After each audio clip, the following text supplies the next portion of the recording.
గత సంవత్సర కాలంలో ప్రజలు ఇబ్బందులు పడుతూ ఉంటే వాళ్ళని అందులోంచి డైవర్ట్ చేయడానికి 10 రోజులుగా తెలంగాణలో ప్రముఖ మీడియాలన్నీ మీడియా హౌస్లన్నీ కూడా 10 రోజులుగా ఒక్క అల్లు అర్జున్ విషయం తప్ప ఇంకో విషయం మాట్లాడడంలా.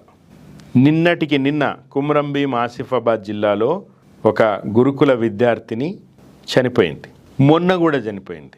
ఇప్పటికి 55 మంది విద్యార్థులు ఈ ప్రభుత్వం పెడుతున్న హాస్టళ్లలో పెడుతున్న తిండి తిని అస్వస్థత పాలైనరు.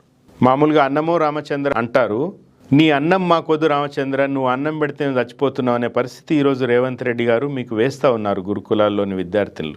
ఇది సీరియస్గా తీసుకోండి. మీరిచ్చిన రుణమాఫీ, మీరిచ్చిన రైతు భరోసా, మీరిచ్చిన 500 బోనసు, మీరు ఇస్తానన్న కొత్త పెన్షన్లు ఏవి అందక ఈరోజు జనాలు చాలా తీవ్రమైన ఆగ్రహంలో, నిరాశలో, ఆవేదనలో ఉన్నారు. అవేవి పట్టడం లేదు. మీకు